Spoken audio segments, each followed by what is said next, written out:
Some people remember their first kiss. I remember my first and only date ever, not because of any romantic reason. It's because halfway through the date, the guy told me, "I don't consider this a date anymore." Ouch. Imagine going on a date only to feel sick to your stomach because you were crushed by the person you were crushing on. On December 28, 2024, I went to Joe Boba with a guy named supposed to be cute and casual and maybe turn into something really romantic. But instead, it turned out to be the worst date ever. And not only was it painfully awkward, it made me question my own judgment.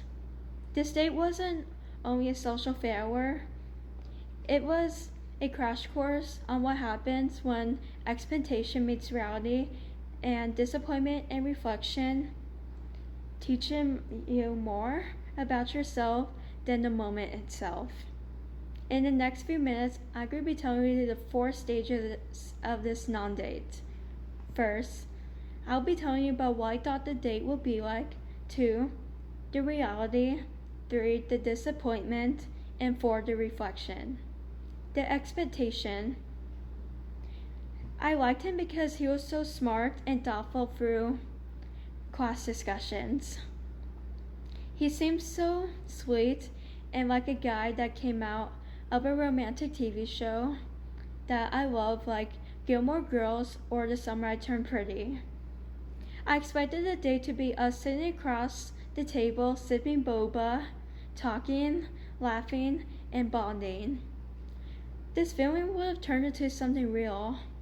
Now that we talked about the dreamy setup, let's talk about what actually happened.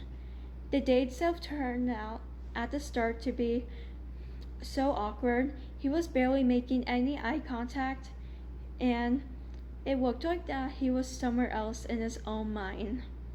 We had nothing to talk about, and the conversations felt so forced. The turning point was out of nowhere. He said, "I don't consider this a date anymore," in such an awkward way. I had to act like I wasn't humiliated by what he said,